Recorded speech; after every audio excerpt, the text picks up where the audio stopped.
welcome to the Cosy Corner Podcast. Today we're doing something a little bit different. We're going to be interviewing a friend of mine, someone who I've actually been on their podcast. So, hello and welcome, Tayler from Tay Does Life. You probably already know her. If you don't know her and you're not subscribed, go over there and subscribe because it's a really good podcast. But today we're going to be chatting about a few different things. So before we get into it, I'll just summarize what we're going to be talking about. So first off, we're going to find out all about Tayler and what she does, who she is, and about her time in foster care as a child as well. Then we'll be touching on her time at Channel 4, which seemed like a really interesting experience, and I can't wait to hear more about. And we'll also discuss a few of our own projects, such as a social media and a podcast as well. So, Tayler, can you tell us a little bit about yourself, what you do, and maybe go into a little bit about your time in foster care as well? Hello, Emilie. And yes, of course, what an intro. I loved it. So a little bit about me. I am a Welsh lady born and bred. Literally love Wales so much. I've recently just moved to England though for work and my partner and everything like that. So it's been a little bit of a lifestyle change for me personally. But in terms of like who I am and what I do, I'd argue that I'm a podcaster. It's something that I'm really, really passionate about. So I have my own podcast. And of course, Emilie's been on it as well. And I'm currently waiting on a couple of paperwork to be finished. And then I'm going to start working as a family liaison officer in a primary school, helping other looked after children and other children that may be struggling in the education setting through primary school, which is huge. So I've had a bit of a career change since being on Channel 4. But it's a career change that I think definitely needed to happen for myself.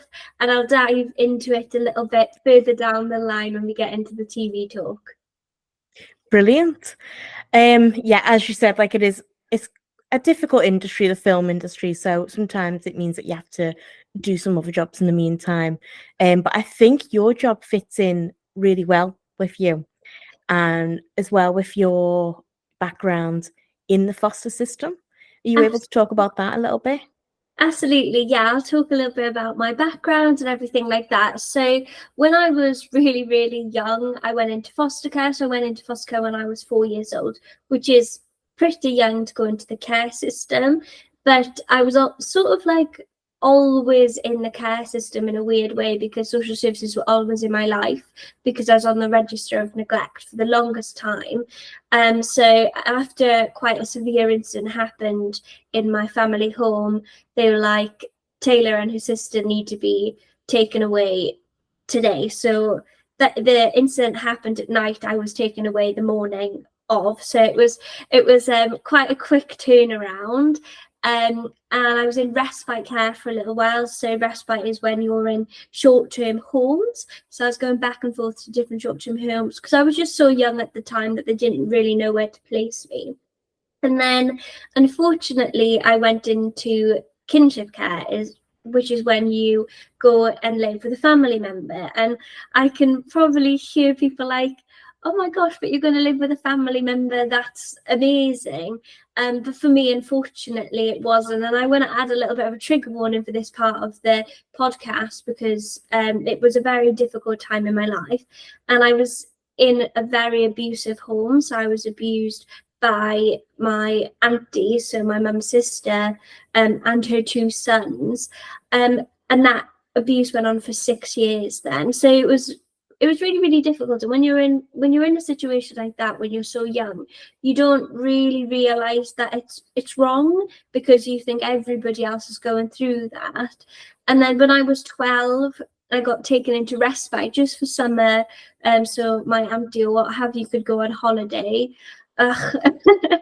And it really came out really organically, the abuse, because obviously I didn't know I was going through it, so I wasn't going to scream it off the rooftops. But by the time I was 12, I maybe did gauge a little bit that it was not right what I was feeling.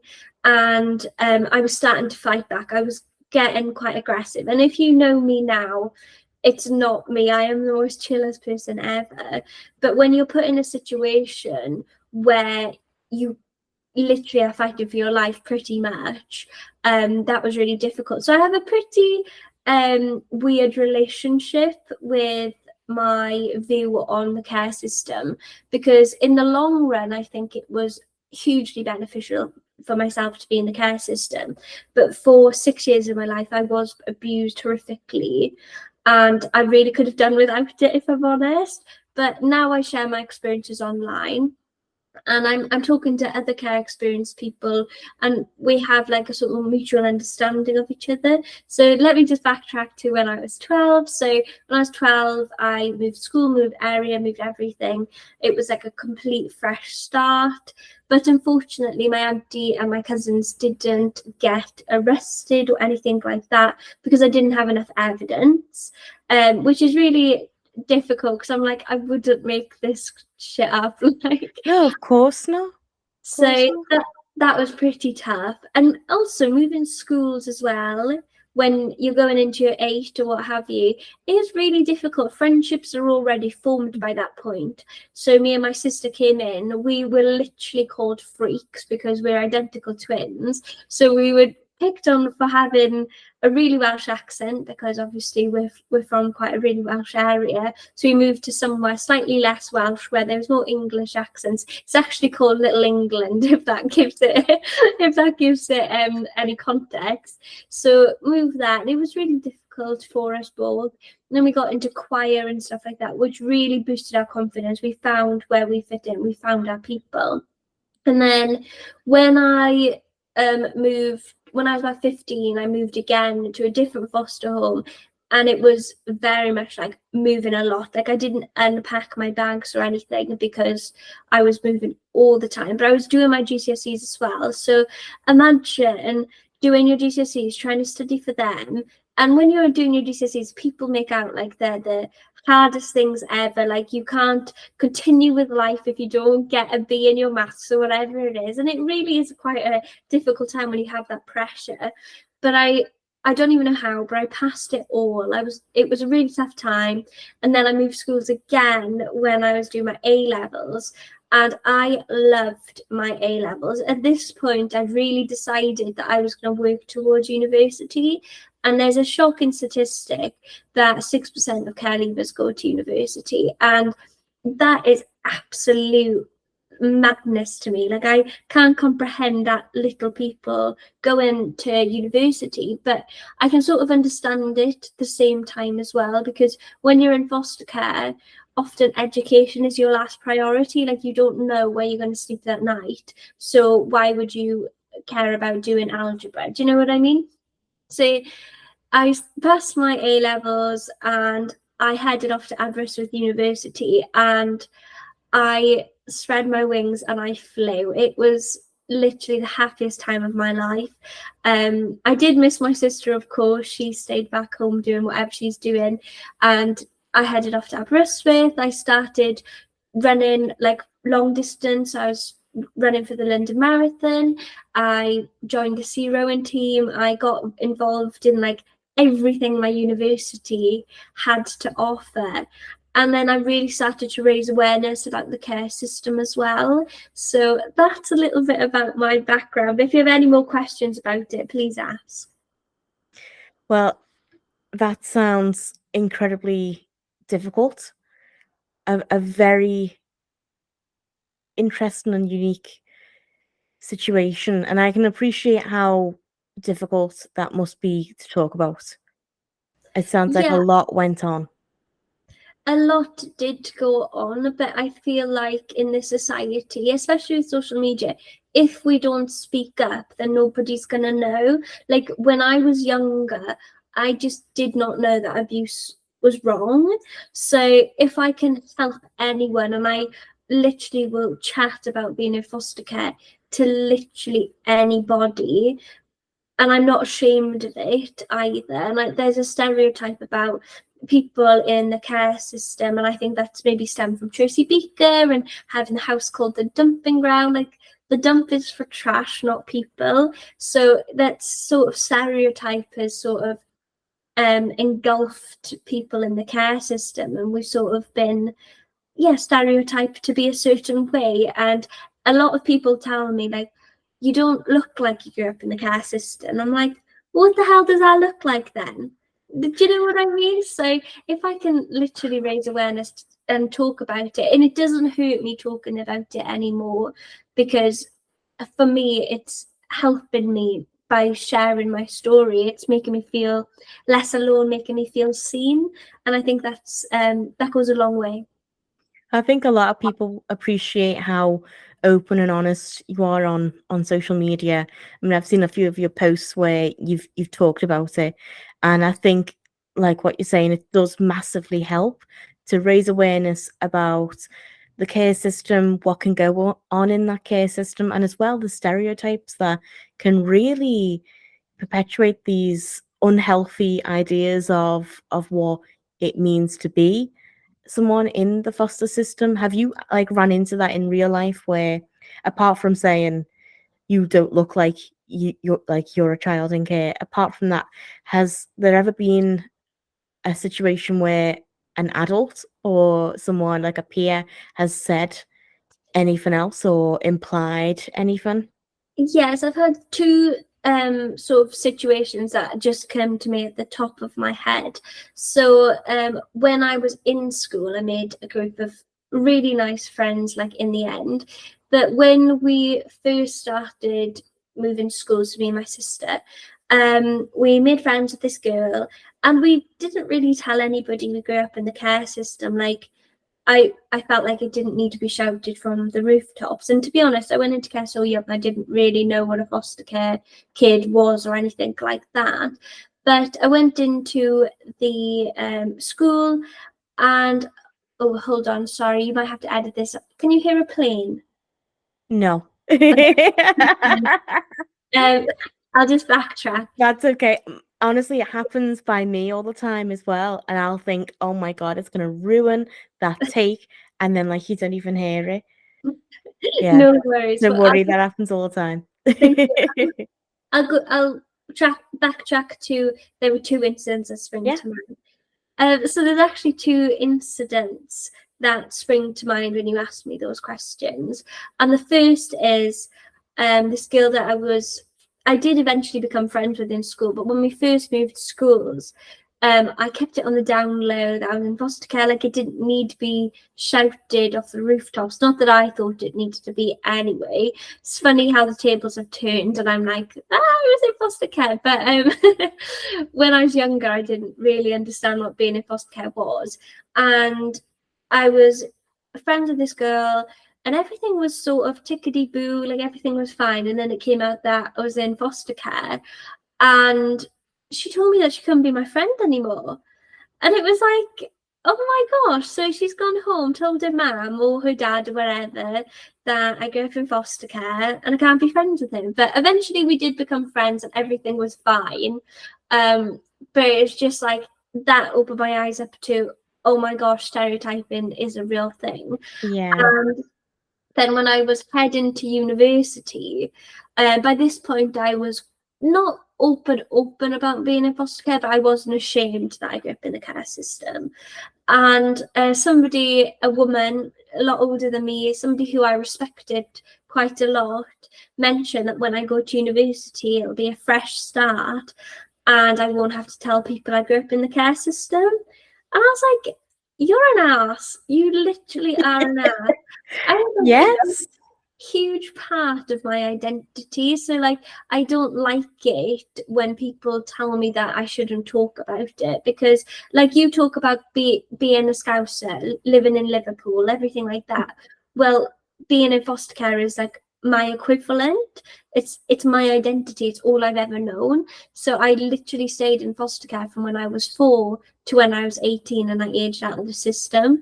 So it's literally me, and I have a story to tell. And I really, yeah, it makes me sad when people say that like I share too much or this or that, because I'm like, you haven't heard the half of it. So That's awful. Like, to actually like experience that, it must take a toll as well, like mentally. Then it must, reinforce that idea that oh, maybe there should be something that I don't talk about and that's hidden. You know, uh, society can just be really awful sometimes. No, To anyone who's different, like it really can be horrible, and to have to grow up with that and feel like you need to hide a part of yourself or at least be told that you should. Like it's not right, and it's crazy how adults can even have that belief. no, and that's the thing with adults. The children aren't going to get these ideas Mm. from anyone other than their parents or an adult in their life. Like, we don't form opinions until we're older, so we sort of feed off the people around us what their opinions are. So if somebody says like racist or homophobic, you sort of, that almost becomes a part of you then, because you're just engulfed in this sort of opinion until you eventually develop your own. And it's something that I really want to chat about actually. When you're in foster care, that fear of rejection. So when you're a child, to deal with rejection, like say you're in a relationship when you're older and then this guy starts to ghost you, right? That's rejection. And people as adults struggle with that. They're like, oh my gosh, he rejected me. Oh my God, he ghosted me. No, imagine being 4 years old and your parents doing that to you. And then you're in a foster home and they don't want you anymore because they want to do something else, or they want to have kids of their own or something like that, or we don't fit into that family unit. They reject you. And then school is another factor where say my sister, for example, she struggled a lot in education, and I'm really proud of her now. She's studying to be a student nurse. I'm incredibly proud, but she fought so hard. So in school she really struggled in the education setting just to be able to like learn in the way that we're taught. And she was always put down in the bottom class with people who were just messing around. And she talks quite openly about it. She's like, I wanted to learn, but I didn't know how. And I feel like when you're in the care system, you're automatically assume that you don't want to learn. But for myself, like, it was my saving grace. Education was such a safe place for me. Again, maybe it was the only place that I didn't feel rejected. And I mentioned earlier about being in the choir.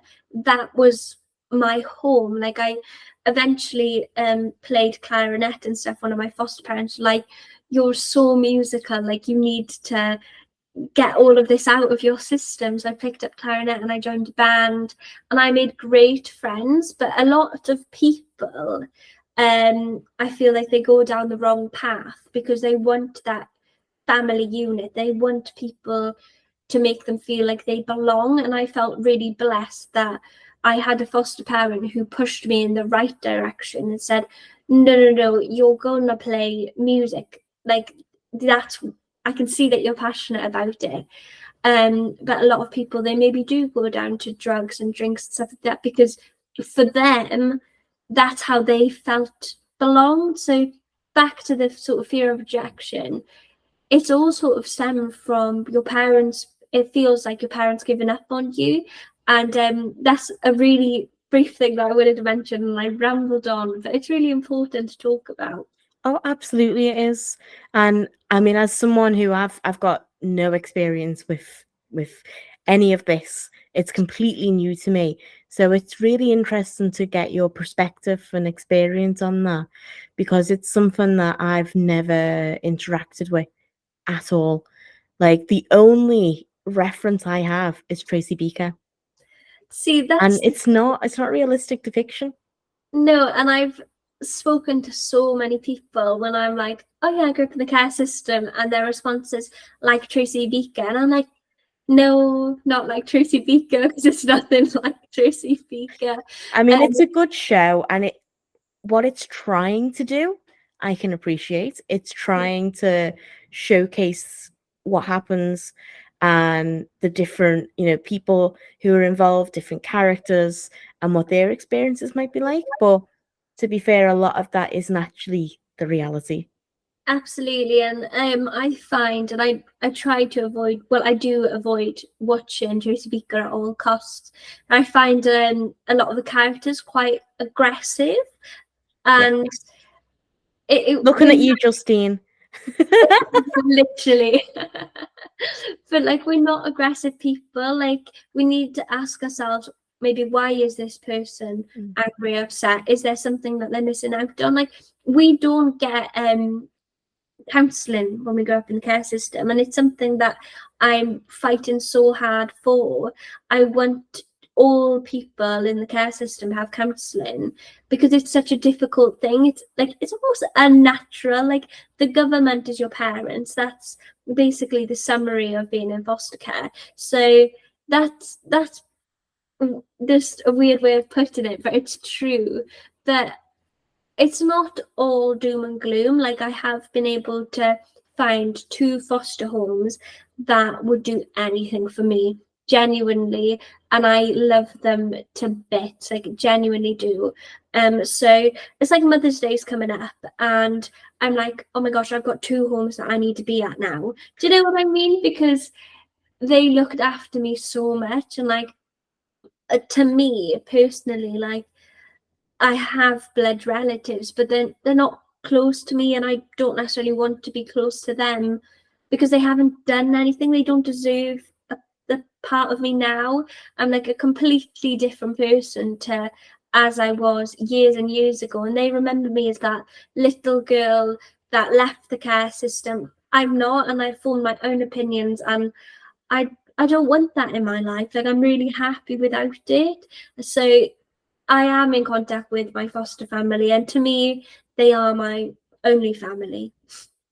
I'm really glad that in the end you were able to find 2 places that really fit well and like supported you as well.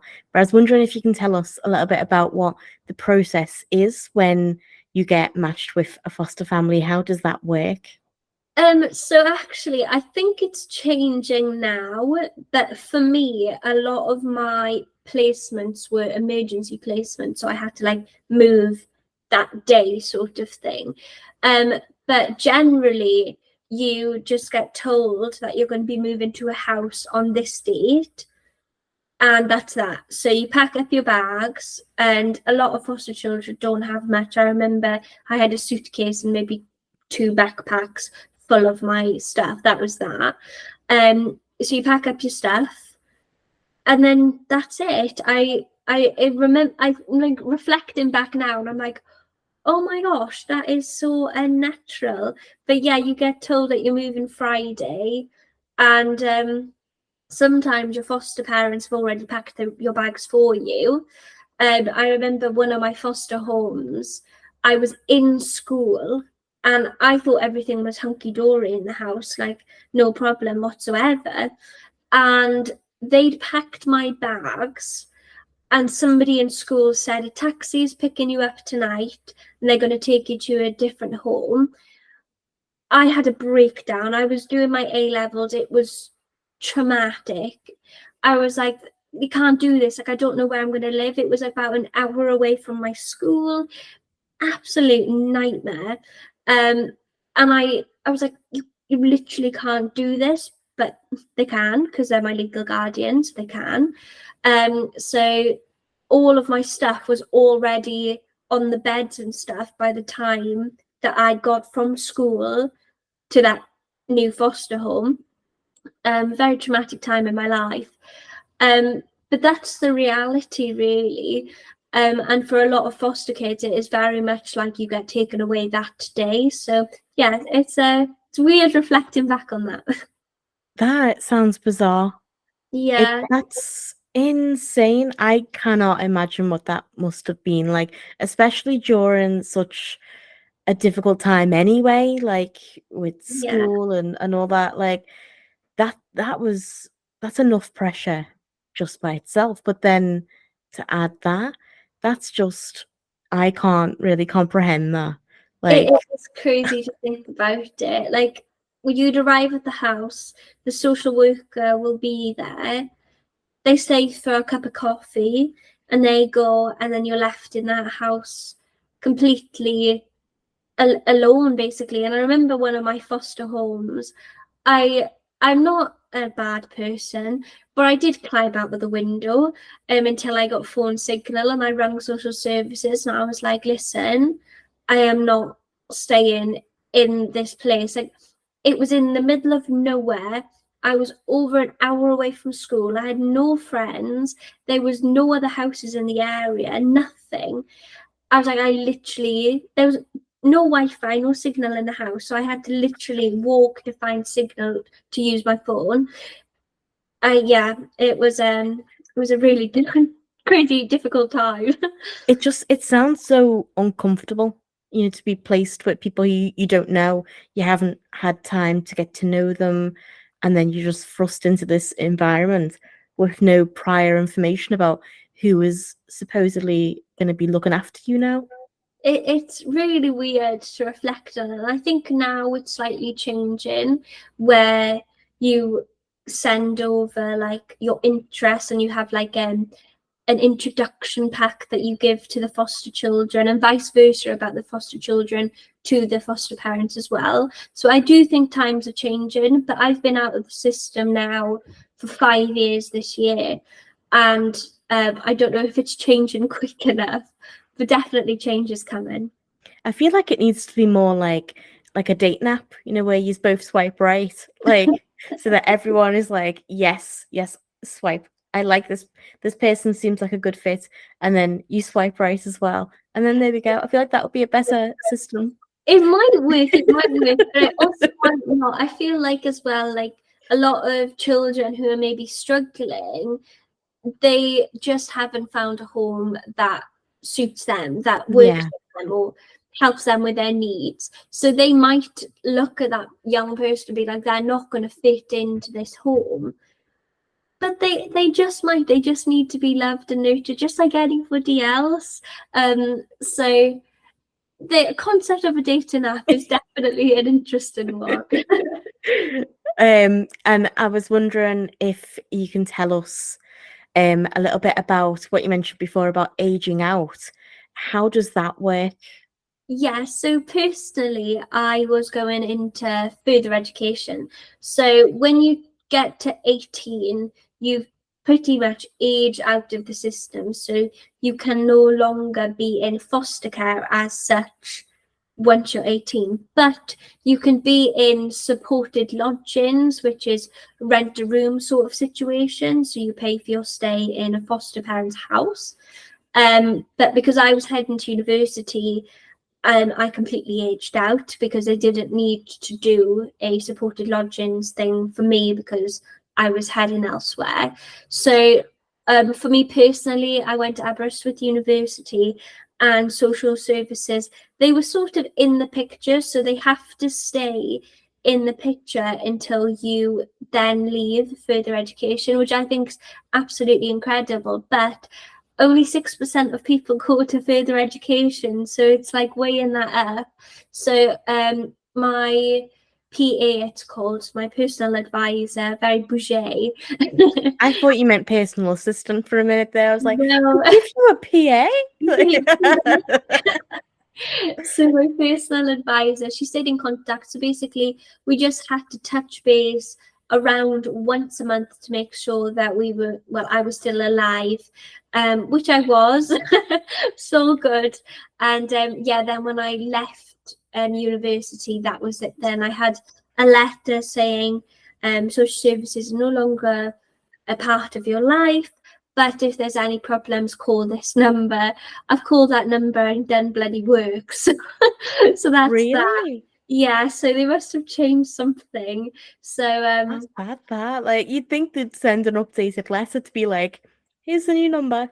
yeah, God knows. But I do feel really lucky going to university, and like I mentioned before, it's where everything changed for me, and I really become myself. Like I found a fashion sense, I found a group of friends, I really got involved in like the community, which is not something I'd really done before, because all of my places that I'd lived before were not long enough for me to fully get involved. So when I went to Aberystwyth, I knew I had a minimum of 3 years where it was going to be my home.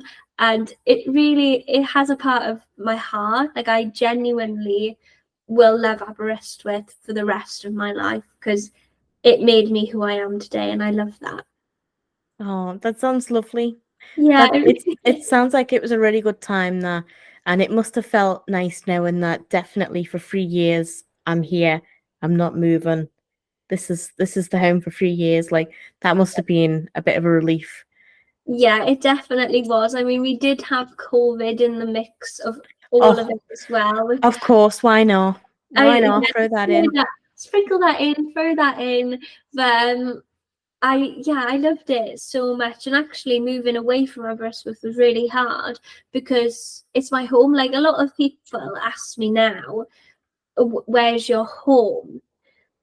But they did not asking me where I grew up. So they asked me where my home is, and I'm like, Aberystwyth, but I grew up in Carmarthenshire. So two very different places. Well, I feel like that has been quite an interesting story, something that I didn't really know an awful lot about. I knew about that you've spoken about your time in care, but to actually hear that full story from you and be able to dive into it was really interesting. And I do appreciate you talking about it because I know it still must be very difficult to touch on that subject. I can imagine it's probably not the easiest of things to talk about, but I'm very glad that you do talk about it because it's something that is desperately in need of more awareness and more knowledge, not just from everyday people, but the government themselves as well. They need to realise exactly what is going on and how to better help the care system. Absolutely. And the only way that they're going to know how to change things is by listening to the people going through it. So I've talked to quite a few care experienced young people and people who work in the care sector on my podcast. And we all sort of have the same story. And I'm talking to people who aged out of the care system maybe 20, 30 years ago, and we still have the same story. So I do think changes come in. It is slow. It's not going to be something that happens overnight. But by speaking up, and that's something that I really want to talk like and raise awareness on my podcast, is I want care experienced people to feel safe in my presence. Like, I get it. And I've had a couple of people who maybe can make change message me and saying, I've listened to this episode of your podcast. Thank you for sharing your story. This was a really interesting listen. So people are listening, and that makes me so happy. It just change needs to be made as well. Like, you can have words, but if the actions don't follow, then what's the point? Exactly. And speaking of your podcast, I remember when I was on an episode, which go check that out if you haven't. I really enjoyed discussing your time at Channel 4 as well before we got started into the episode. Like I had so many questions about that because I love anything to do with TV and film. So if you can talk a little bit about that, that'd be amazing. Because I'm sure the listeners would be really interested to find out like what goes into becoming it was an apprentice, wasn't it? Channel 4 apprentice, was it? Trainee, it's Trainee, that's it.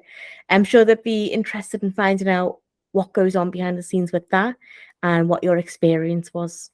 Yeah, absolutely. I'll dive straight in. So, again, I was in Aberystwyth University. I studied a joint honours in film and television and scenography and theatre design. So I had quite a wide range of skills that I could bring forward to the world of work. So I passed. Sorry, can you hear that? No, no. What? Was there another plane? No, it was a lorry going past my front It was a window. lorry. No, the mic isn't actually picking it up. Okay, that's fine. I'll go back to the Yeah. unit. Oh, Um, there'll be a tractor going past in a minute. Literally, Like there's gonna be something going past. There'll be a steamer train or something. I'll be like, oh my gosh. this So is where now when you start talking, something will go past for me and we'll hear it. There'll be a plane going over and it'll be the loudest thing. again, please. So I studied film and television and cinematography and theatre design at Aberystwyth University. So when it came to the world of work, I had sort of a wide range of skills that I could offer, and I was literally frantically looking for work, traineeships, everything. And I came across the Channel 4 training scheme the day before it closed. So it closed the next day, and I came across like 6 o'clock the evening the night before. And I was like, oh my gosh, I'm not letting this opportunity slide. So I applied for literally so many productions that they had on at that time. And I heard back from 3 of them, and the 3 of them said, come in for the interview. But by this point, I'd made my mind up that I wanted to be based in Wales, because obviously I speak Welsh, I'm from Wales. I'd probably be more of a fit for the Welsh candidates. So I went for the Welsh interview then, and they were so great. So I had a group interview, I met a couple of people, and 3 people that I was in a group with became a part of the cohort. So that was really interesting, because they had interviews pretty much every day for a week. So they had 2 slots of about 30 people in each slot. So it was a big group of people for different productions and company houses and whatever. But yeah, 3 people that we met, so me and 2 other girls, we then went onto the scheme. So how it works is you had the group interview, you have to pitch an idea, but you don't know what you need to pitch until the day of. So you have like a half an hour slot to work something out as a group, and then you pitch it to the rest of the Oh wow, group. okay. So, That's like really think on your feet. yeah, definitely. And there's people walking around seeing how you interact with everybody as well. Like there was one girl in my group, and oh my god, did she have a mouth? And I was like, don't say anything, Tayler. Just don't do it. But she was really, really pushy. But they don't want people that are really, really pushy, because that's not how you work a group project. So I went to that, and then there was another stage where I got narrowed down to another group. So there was a couple of more people I needed to be interviewed against, and yeah, I was their favorite apparently, and got offered the job. And it was a year placement in Outline Productions, which is a Chepstow based office, which is between Cardiff and Bristol, but it's on the Welsh side, may I add. So I was in there, and that was a year then whilst I was working for them. So I worked on Sarah Beanie's show, I worked on Record Places to Eat, I worked on Michelle Rue's Christmas sort of special where I was fact checking on that. So it was a year based as a trainee researcher, and in that year, for every month, you have a trainee week with Channel 4 as well. So you either go to London or you go to Leeds. And that was great. It was lovely meeting like the cohort. I think there was 12 of us on the cohort. So we all made quite good close friends, because you do after a year of seeing each other like every month for a week at a time. And yeah, it was a great year. I'm not gonna say it was easy though. So again, I moved away from Aberystwyth to a place that I didn't know, or a place where I didn't really know anybody. And I put a lot of pressure on work to be my friendship circle. But there wasn't really anybody my age. And one thing as well that maybe a lot of people don't talk about in the TV is it's freelance. So you work on short-term contracts. So even if I did make a good connection with somebody at work, they're not going to be there for much longer than a month. But I was based there for a year. So a lot of people came and gone, and I was like, take me with you, because I wanted to get into the world of work. Like I just wanted to hit the ground running. But problems arise, because when I finished the scheme, we had the commissioning crisis, which is called in the industry, which is where shows aren't getting commissioned. And that's maybe potentially due to the fact that we've got protests going on in America right now. It's affecting work over here. And also COVID happened way back when, but there was an excess of commissions when COVID then cleared up. So all of the money was going to film production, TV productions, just getting things up and running again. So we ran out of things to record because we've just got a massive amount of shows just sitting on the shelf ready to be aired. So I found a little job working on a Welsh reality show, which is coming out in May. And that was a week's production. That was fine. I mean, it was hard work. It was very long hours and very cold as well. So that was in the September. And after that, I haven't been able to find work. And it's quite frustrating because I think a lot of people think once you're in the industry, you're in the industry. That is not the case. There's so many people on the Channel 4 scheme. You know, we're great researchers. We're great at what we do. We've had excessive amount of training, but there isn't work for a lot of people. And if there is work, they want more experienced people anyway. So I've actually decided to take a little bit of a backseat, because after being out of work in TV and applying for pretty much everything for the last 6 to 8 months, I was like, I literally cannot do this. It's making me feel sick. So I've now got a job which goes back to my foster care experience. So I'm waiting on my DBS. All should be fine. I don't do anything dodgy, so that's all good. But just waiting for that. So I'll start in a primary school working as a family liaison officer for a primary school. So helping maybe children who are struggling in the education setting get through their education. And I want them to know as well that they can talk to me about anything. Like, we all remember that one teacher in school that we just really got on with. I definitely do anyway. Do you? Oh, absolutely.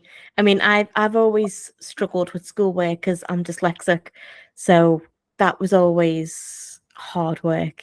And I also have dyscalculia, so it's kind of like dyslexia but with numbers. Yeah. So I don't have a great understanding of numbers. Maths was definitely not my forte, shall we say. Bless you. So yeah, but even up until the last year of high school, like, there was just no proper support for anything like that. It was very difficult, and it was just an absolute nightmare. But I do remember when I was in primary school, there was a lovely teacher, and she was like a I don't really know what her title would have been, but for people who would have struggled with maths and English, she would come in, take them out of a different lesson that they didn't really struggle with. So, like, for me, it would be something like RE, or if we did like art or something like that, like, they were fine. I was fine with that. So they'd take me out of that and then dedicate time to going over some things like spellings and a little bit of maths and stuff.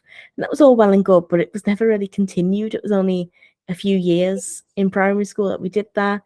But I do remember she was so lovely and very supportive, and it felt like it helped. Do you know what I mean? Like, it meant a lot to me as well to actually have someone, like, I remember she used to say, like, it's okay that you're not good at this stuff. That's okay, and I'm here to help. And that like really meant a lot. So I get what you mean with that connection, like, with a teacher. Definitely. And like, that teacher really doesn't know the effect she's had on you. Like, the fact that you're still talking about her now, it shows that she's had quite a profound effect on you as a person. And I want to be that for young people in the care system. Not to say that I've given up on my TV journey completely. Like, we've got the summer holidays and bits like that, so I could do, again, short-term contracts, like as a freelancer. But for now, it definitely had to take a back burner. But I'm going to go back a little bit, and I'm going to talk about the short film that I made for the graduation ceremony. Yes. So I made a little short film. I never done anything sort of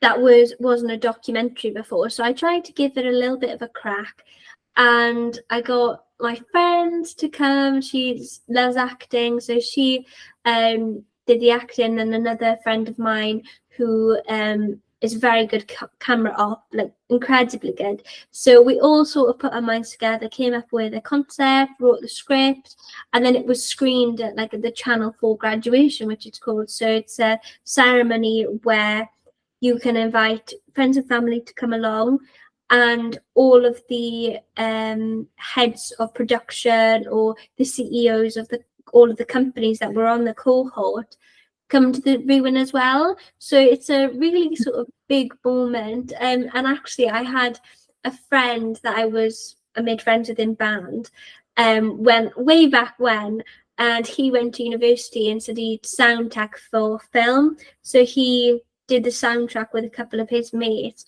So that was a really good thing for him as well. So it's always really important to remember these people, and if you can fit them in like in a student project, or say for like podcasting, like you've obviously remembered me and you're like, please can you be on my podcast? I'm like, yes, I'll be on your podcast. You must always remember those people, because they're gonna want to help. Like, I would have never turned down a podcast with you. It's literally you help me, I help you sort of thing. So Absolutely. Always be networking. Like, it's so important. And then to always try and help people out, like, especially in an industry like, the TV and film industry, it's massively important. It's what gets people's foot in the door. absolutely, and the industry is cutthroat. And I got told whilst I was working in the industry that I'm too soft to be working in the industry. But I wouldn't. That's the thing, yeah, because I'm quite an empathetic person. Like I maybe struggles with the morals in which goes on in the TV industry. So like for me, I was working on Remarkable Places to Eat, and yes, it was an incredible experience, but why am I looking at Michelin star restaurants and 5-star hotels with a gym and all of this sort of jazz when there are people like me who are struggling, that I could be helping them through their education or doing this or helping in a different way? So I think the morals for me were a little bit like to the side, do you know what I mean? So if I were to work back in TV again, I'd either have to be really passionate about the show, or I'd have to be passionate about what they're making in terms of understanding their morals and ethics behind what's going on. So if there's like a documentary on foster care, hell yeah, I'll be all up for that. Absolutely. But for shows like the show that I worked on, it really didn't sit well with me, because I really struggled to comprehend what I was doing. Why are we spending like £600 on a restaurant when that could be used to save somebody? Do you know what I mean? I do. I absolutely know what you mean, because it can be hard to work on something if you're not fully passionate about it. I mean, I can be like that in my own job right now. Like, sometimes we'll work on videos where I'm like, oh, this is just not me. Like, I Right. do not get this at all. But you've still got to put in your all and create something, even if it's not something that you're essentially proud of. But you think, okay, I've ticked the box, I've done it. And then it's nice when you can actually get something that you're really proud of. Like, I recently got to do a video about someone who I've covered on the podcast. I've done an episode about Robert Maudsley, who's like a serial killer from Liverpool, longest serving serial killer in British history. Yeah. And I actually really feel sorry for the guy, even though he did kill 4 people. If you want to know why, check Tell out me. the podcast. You have Okay, to check okay. it out. You have to I go will listen. do. Yeah. It's a crazy story. But I got to actually, after I'd done an episode on him and I had all that information, an opportunity came up to do a video about him for Yorkshire Live. And I was like, yes, I have all of the information. I have an episode on him. Please give me. So I got to then like work on that and put all my passion for serial killers into a video and like tell his story a bit. And I got to do like a voiceover with my new fancy podcast mics. Love So that that. was nice to like tie that all in and get to actually do something that I was passionate about rather than what we can often do where it's more about just quickly getting some news out there, and it might just be like a bit boring to me. But sometimes you get to come across exciting stuff like that, and everyone's usually fighting for it. But on that occasion, no one really knew anything about him, and I was like, I know everything about him. There's nothing I don't know. I don't. Yeah, I think that might be true. I I definitely I check that. researched so much about him. It's all just in my head now, forever, rent free. Like, Amazing. No, so I think it's true. You do have to be passionate. Well, mm, it always helps when you have a passion yeah, about it. it massively helps because otherwise it can make you question like, why am I here? Why am I doing this? I could Yeah, be doing it's a bit of something. a I could be doing test. something more productive, better, and yeah. If you're not giving it your all and you're not passionate about it, then it can just feel like, why am I doing this? So Yeah, I do get that. And it doesn't mean that you shouldn't go for things where you think it might not be for me, but I'll give it a go. If you want to give it a go, give it a go. But you just might not be able to bring your all to it a lot of the time, like if you're not fully invested. yeah, and I agree. I totally agree with what you're saying. So I was also wondering if you can tell us a bit more about like the projects that you've been doing on your social media, where you've been talking to different people, not just on your social media though as well. Of course, on the podcast, Tay Does Life, you've been trying to raise more awareness about the foster care system, but then also putting some things on social media too about that. And I've been really enjoying seeing those posts and those episodes on the podcast. So I was wondering, can you talk a little bit about that? Yeah, absolutely. So I'll give myself a little shout out. So my podcast is called Tay Does Life, and I talk pretty much all things mental and physical health. And I really try and raise awareness of like any hardships people might go through in life. I don't want people to ever feel alone. I want my podcast to be a safe place for people. So I talk a lot about my foster care experience, and it's something that I'm talking more and more about on my podcast. And recently I've done a Women's History Month podcast where basically I share a sort of podcast episode with one of my friends, and we talk about becoming a woman and the Me Too movement, and self-love and things like that, things that I want women to listen to and to know like it's okay to like gain weight when you're no longer a teenager. Like that's like totally normal. And you can gain weight at whatever age, whatever you like. But a lot of people struggle with that body change. Like your body fluctuates. And we talked quite openly about that. And then I've got a couple of more episodes coming up on foster care month, which I'm doing. And I've got an IBD month, which is like a bowel, inflammatory bowel disease month, which I'm doing on it. A lot of people I know, and including my sister, has colitis, and it's something that I really want to raise awareness of. So I've got a couple of friends coming forward to talk about that, and just basically raising awareness of hardships. So obviously you talk about having ME. I've had another friend come forward talking about muscular dystrophy, and like it's a huge part of my life now. So in terms of like what projects I do like on the side of the podcast, it's really difficult because my podcast comes out every Friday. So, and I release episodes literally every Friday. So I'm always having to edit, record, reach out, market, like everything for the podcast. So that takes up a huge chunk of my time. I'm now aware of how much time that takes up. It's I didn't fully realize just how much, but yeah. yeah, it's a lot. And obviously you have to like find these people as well, reach out to them, plan out every episode. At least I do like a sort of question list, do the episode, edit it, listen to it, send it off, back and forth. It's a lot. So that It takes a is. huge chunk of my time. But So many people, they don't realize just how much. I mean, when I first I've started this podcast, which was a month ago yesterday. Congratulations. Yeah, thank you. I kind of knew, oh yeah, it'll take up a lot of time, but I'll cope. I'll be able to do it. Oh, so much time, so much time.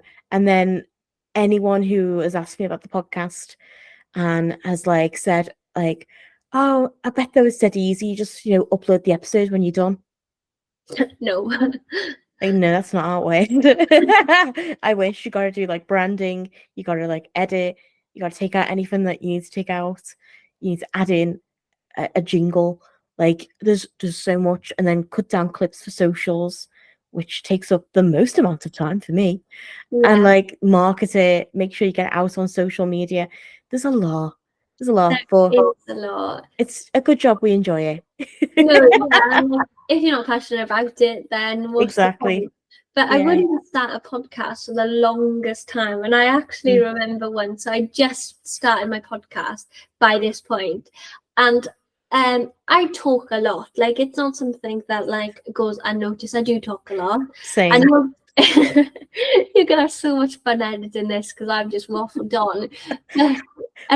We love a good waffle, both the conversation and the dessert. Love that. But there was one lady in my office and she went, oh gosh, Tayler, you should start a podcast. And I went, well, actually, Susie, my podcast came out last week. So if you want to that's so funny. Oh my God. I love that. But yeah, so I started my podcast and I haven't really looked back. Like when I first started, my listener count was like 5. Do you know what I mean? Like people weren't listening, but I carried on, I stuck it through, and I don't see myself not doing this in the future. Like I literally planned out all my episodes until August, so everything's already planned. I just need to record and edit them now. So yeah, that's one thing. And then in terms of what I do outside of like my podcasting and stuff, so I write blogs. So I should do it more religiously, but I do write blogs. I'm in contact with Foster Wales and I help with fostering events, and I've been reached out to do some speaking events as well at like foster conferences. Oh, brilliant. Yeah, so I'm just raising awareness in any sort of shape or form. Actually, as we speak today, I'm going to be on telly later today. So I'll be on BBC iPlayer. So check that out. Amazing. Doing a little interview talking about growing up in foster care, and then I'm also going to be out today on the Welsh TV channel on their news show, which is pre-recorded. So that's going to come out this afternoon. So yeah, it's That's brilliant. Thank you so much. It's just raising awareness in any way I can. So like, if somebody asks me, can you talk about being in foster care on this? And it might not get a lot of listens or might not do very well. I'm just like, yeah, I will, whatever. Yeah. Tell me a time and a place, I'll be there. Oh, I love that. That's brilliant, though. I mean, I love that as well as doing all these impossible things with raising awareness, podcasts, social posts, blog posts, and then just everything else, raising awareness. You're also appearing on TV. Why not? There's a lot going on there, and I think you're doing amazing. You're absolutely killing it. Thank you so much. And like, for myself, I think it's just the start of like what I can do. So like I've got so much work that I plan on doing. So I plan on releasing a children's book for care experienced people. So I'm in the process of like getting that together. I just need to find an illustrator. So if you're an illustrator, please message me on Instagram. Yes. But, yeah, there's a lot of things that I'm really excited to start, and I think you're smashing life as well. Like I think sometimes it's so easy to compare yourself to others, though. That's absolutely a lot of people do. And I'm saying that I'm doing this and this. It hasn't come from not doing anything. Like it's all come from doing my podcast, which takes huge amount of effort, like we spoke about. It's a lot of hard work. It's a lot. And like, you said you've done this for a month. Think about where you're going to be in a year's time, like with a podcast. Like what are the opportunities that could arise because your name has been attached to this podcast, like that's huge, and I'm so excited. Fingers crossed. You better stick never it out know. though, because it's so easy to Oh yeah. do not give up. Like you have to Yeah. carry on. No, we have only just started, so numbers aren't great right now, but we're not paying attention to those at the moment. We're making it because we want to make it, and we've been enjoying it. And unfortunately, Abby's not well at the moment, so we're not able to record the way that we want to record at the moment, but we're not letting that stop us. I've got some more episodes coming up with some interesting people. I'm actually recording another one after this with my best friend, Louisa, who's coming round. And she's got some interesting stories about me, which are a bit embarrassing. So I think we might all either enjoy that or wish that it was never said. I think we'll enjoy it. But yeah, so we've got some more stuff coming up, and I love doing my little segment, True Crime and Spooky Time. I've got one coming up very soon about William Mackenzie. Don't know if you ever heard of him. It's very spooky. It's a spooky one. Yeah, it's a good one. Like normally I would talk to Abby about it and I'd get her opinions on it and would discuss it.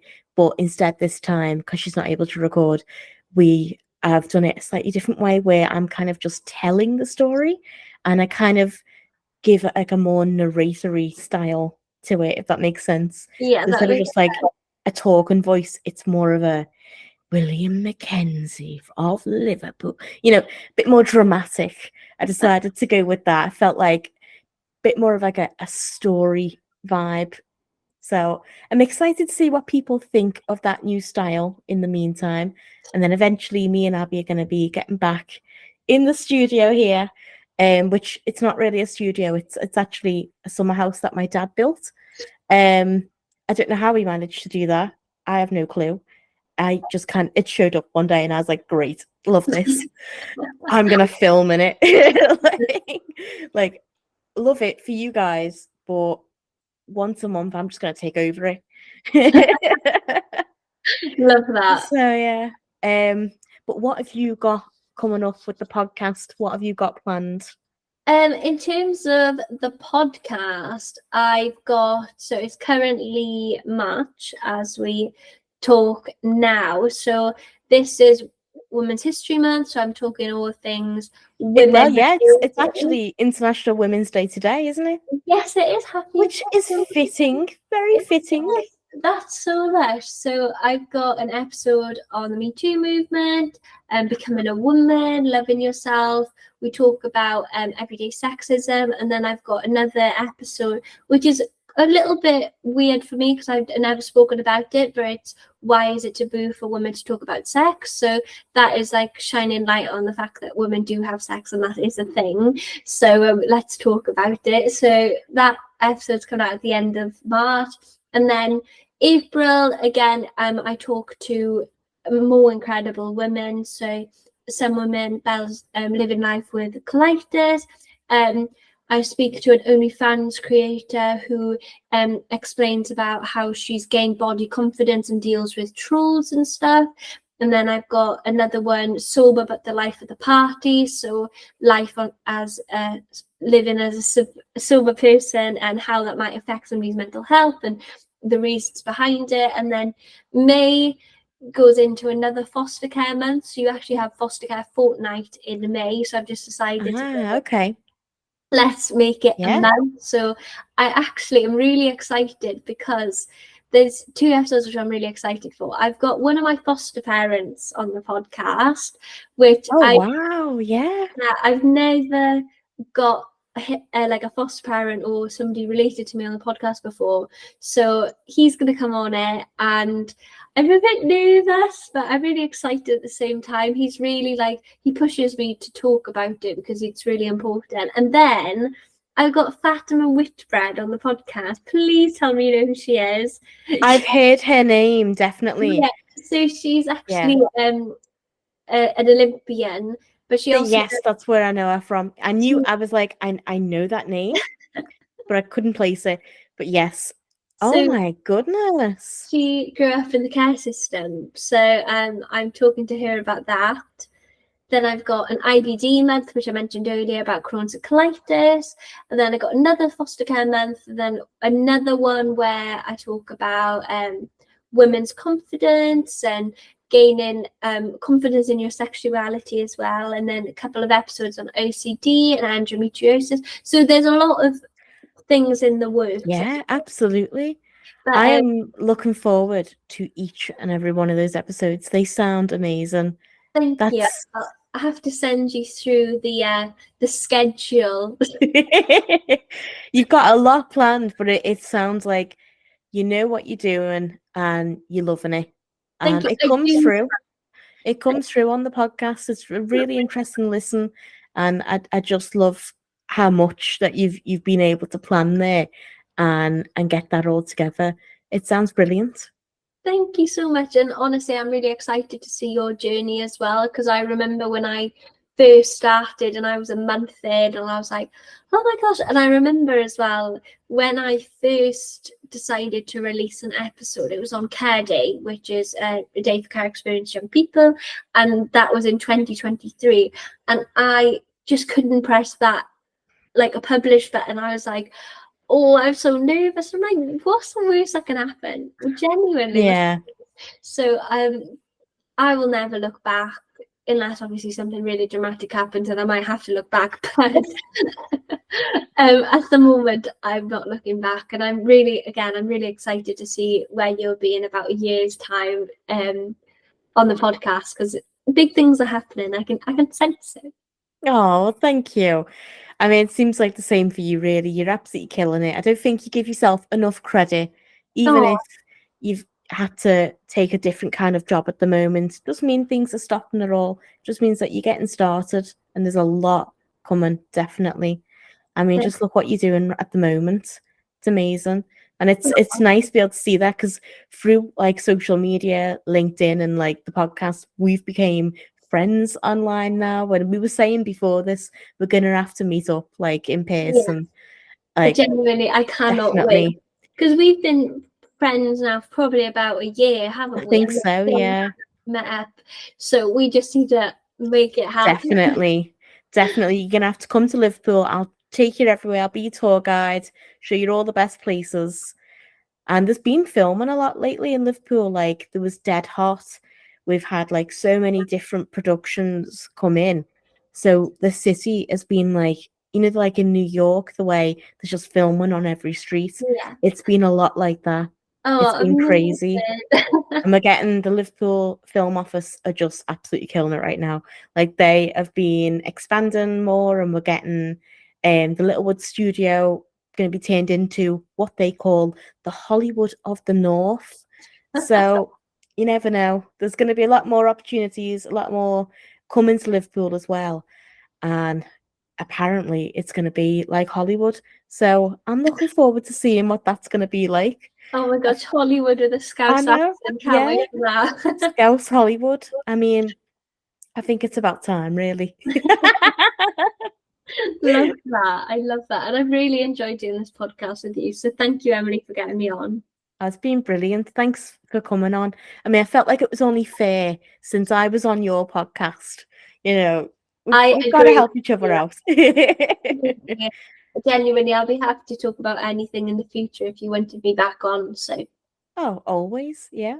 But thank you so much for listening, everyone. I hope that you really enjoyed this episode. We deep dived into a lot of different things, but it was all so interesting. And it was nice to get to know Tayler even more as well, since we became friends. Like, I feel like I know you so much more better now as well. Oh, yeah. So much. Thanks a lot. It was such a really unique and interesting episode, and I think it's something that we're probably want to like do more of in the future as well. So thank you very much. Thank you very much. And I'm excited to see the other episodes that you've got coming out. Now, how we finish this podcast on Cosy Corner is we say stay cozy. So I'm thinking, after 3, shall we say it? Okay. 1, 2, 3. Stay cozy. I love that.